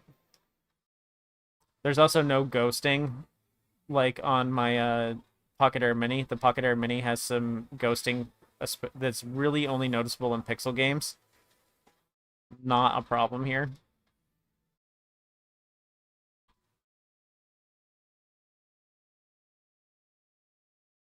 Yeah, playing this on the GB Micro would just be impossible. This is something that I don't even play on the RG28XX because that screen is still too small. All right, let me hit up this save point because I actually will play this later.